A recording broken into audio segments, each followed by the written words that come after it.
بدك نقول لك على السود ما تتقلقش دوك نقول لك على الشوماج في السود. Donc tu as besoin il y a un parc automobile très important en Algérie. Donc tu es en train de faire par exemple d'importer des voitures et de les vendre aux Algériens. Tu peux les construire ici. Maintenant ça a changé.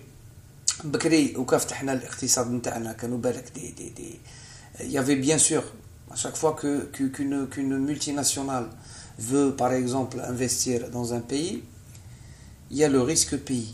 Le risque pays, ils étudient ça.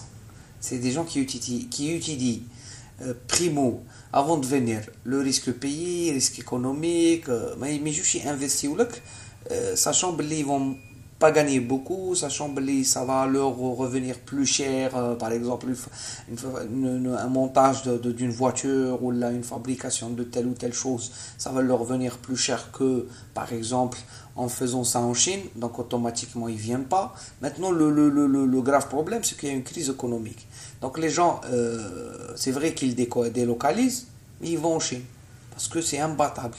La main d'œuvre mahgoura ils prennent n'importe quoi, donc c'est généralement c'est l'Asie. Donc toi il faut que tu utilises cette rente pétrolière pour créer un emploi et créer des activités, créer une économie mais de bas étage, parce que le pays, c'est vrai que avec le CNEC ou le prêt à l'ONSEG, etc., ils sont en train de donner de l'argent aux jeunes. Je ne suis pas contre ça. Sauf que, même pour créer et donner de l'argent aux jeunes, il faut que toi, tu choisisses. C'est pas en donnant des prêts pour location de voiture, pour des ambulances, pour rien et n'importe quoi. Pour un lavage de voiture. Ça, c'est le service. Et c'est pas ça qui manque, et c'est pas ça qui va t'employer beaucoup de gens, c'est pas ça qui va te faire gagner ou là t'avancer la technologie. Donc, pourquoi l'État a abandonné cette société? Pourquoi? C'est vrai que mais parce que la politique n'a pas bien marché. Maintenant, tu peux créer des sociétés, tu peux donner la chance à des gens tout en les formant, bien sûr. C'est pour ça que je vais venir après aux formations de l'université, les diplômes universitaires. Donc tu peux donner la chance à des gens, donc tu ouvres une société de manufacture quelconque. Tu as à côté une université qui te forme de bons diplômés, d'accord? Et tu te lances.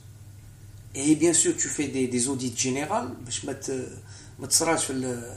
في التضخم تولي تخدم وما تبيعش كما كان صرا la société Eni, LG Eni تاع les téléviseurs, les ordinateurs, etc. كما تصرا في التكستيل، صرا واحد الوقت في التكستيل ils arrêtaient pas de produire, que ce soit avec Sonitex, etc., mais c'était de la mauvaise qualité.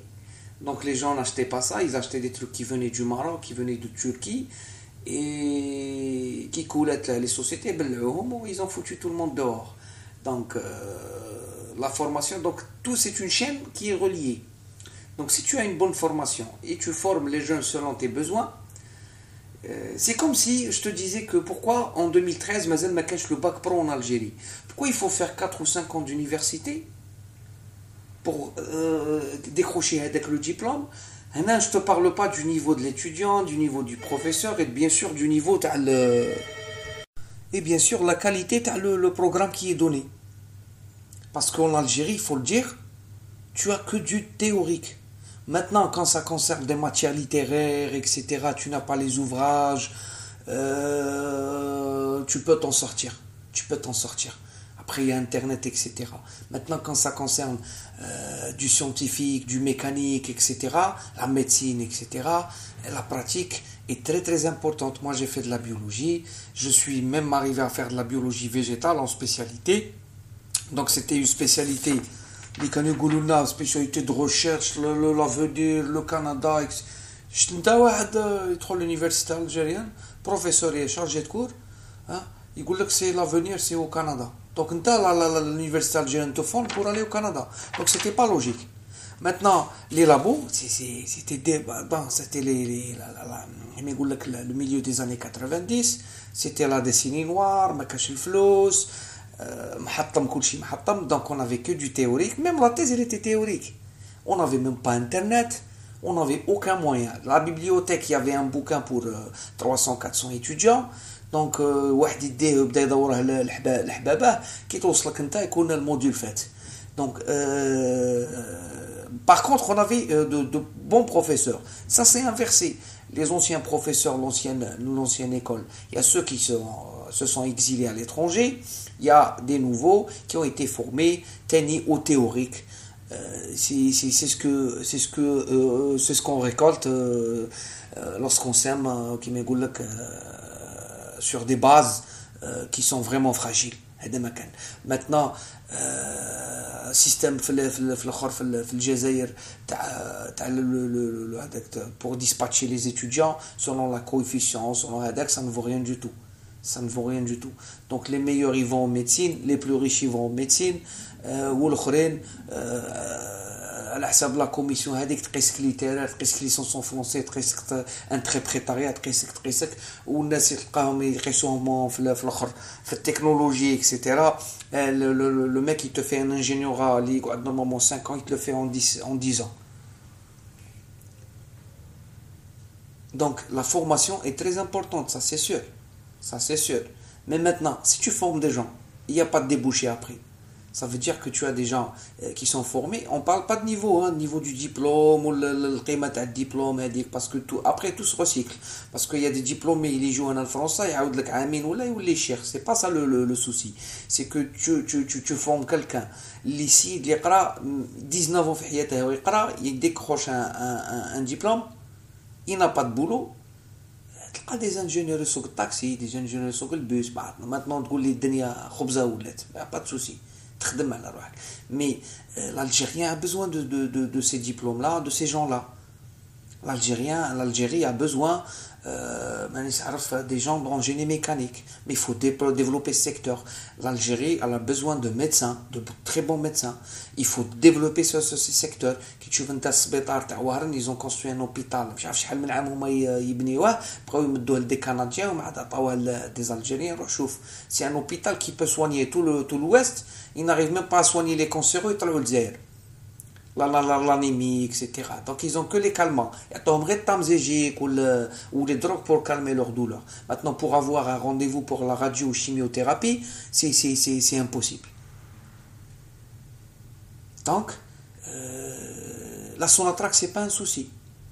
Mais on doit former, avec l'argent que donne la Sonatrach, on doit créer, former et développer, parce que c'est un lien dialectique entre la situation économique et la gestion de la rente de ce pétrole-là.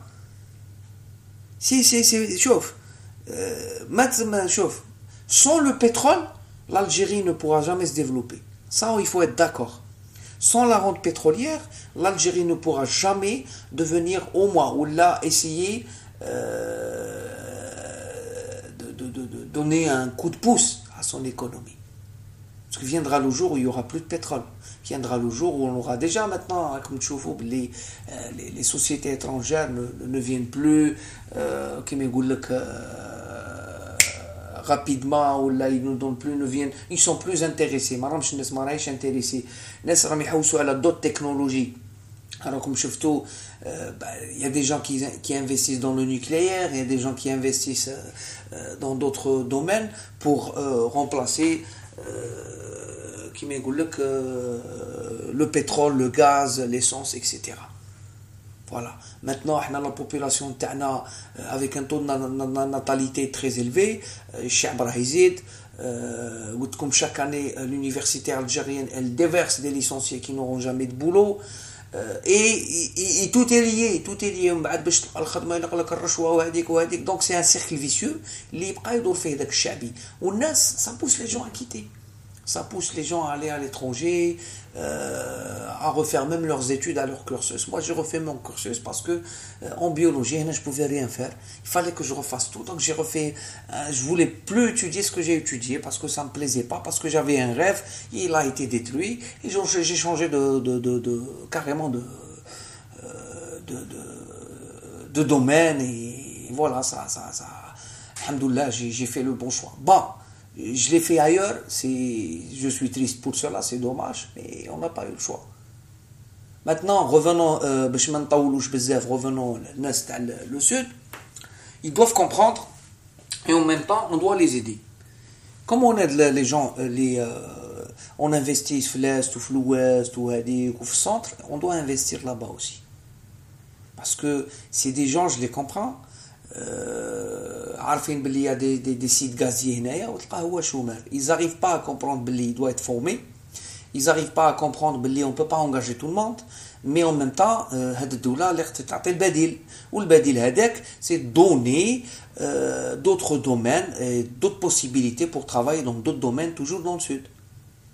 Pourquoi les gens partent du centre de l'ouest travailler au sud? Des agents de sécurité par exemple, etc. Et les gens du sud n'arrivent pas. Donc c'est ça. Donc si tu veux construire plus d'hôpitaux, construire plus d'usines là-bas, il faut que tu mets d'autres universités, d'autres diplômes, d'autres spécialités au sud aussi. Donc l'Artani تما يتفورماو الطباء. Donc l'Artani تما يكون un centre par exemple de cancérologie. Il y a des usines. L'agroalimentaire est très important aussi. L'agroalimentaire, il est vaste, c'est vraiment vaste.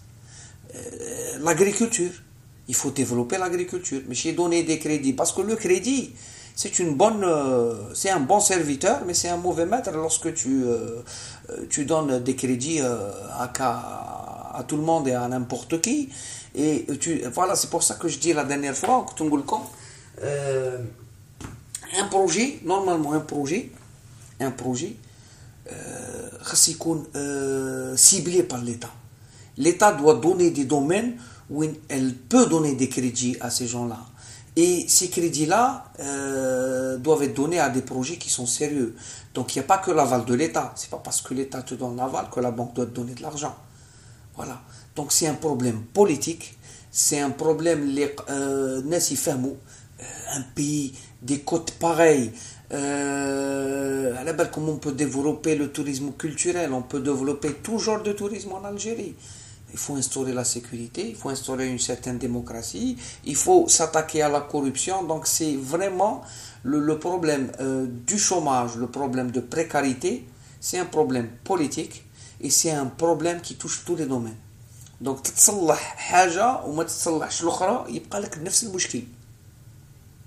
Si tu donnes de l'argent à flot à tout le monde وما تديرش المراقبة وما تختارش les domaines اللي تinvestis فيهم وما تعش الناس par exemple tu n'étudies pas les projets à 100% où tu surveilles les gens qui donnent de l'argent, comment ils les donnent, est-ce qu'ils prennent une commission, ils prennent pas du bakshish. Donc c'est vraiment très très complexe. Voilà. Je pense que تكلمت généralement على le problème في بلادنا. J'essaierai la prochaine fois de donner un exemple, par exemple en France. Comment les crédits sont donnés, comment avec cette crise pareille, comme les sociétés, comme chaque emploi disparaît chaque mois. Mais 40 000, 50 000 emplois en France chaque mois. C'est l'économie, l'industrialisation de la France a disparu. Le secteur des services, c'est un pays touristique bien sûr. L'assistanat qui marche, donc ils sont en train de payer leur peuple sans qu'ils travaillent. Et accumuler les dettes, où ils se drame, et ils sont plus compétitifs. La voiture allemande elle est mieux que la voiture française, alors que la voiture allemande elle est plus chère. Les Chinois, etc., les pays de l'Est, les ouvriers ou les pays de l'Est, ils demandent moins, ils travaillent plus et les Français, etc. L'agriculture, Donc ils importent tout de l'Espagne, du Portugal, du Brésil. Tu vois, ils ont les fruits exotiques, ils ont la Martinique qui est un département français d'outre-mer, ou là où ils ont le Cameroun ou le Côte d'Ivoire, parce que voilà, c'est la libéralisation du marché qui donne ces résultats-là. Donc il faut être compétitif ou les fasouk. حنا اوني ما ديماريناش ميم با في لا كومبيتيسيون مازال نحلو في السباله نبيعو وناكلو والسلام عليكم enfin ازول في tout le monde السلام عليكم ورحمه الله وبركاته et à la prochaine سلام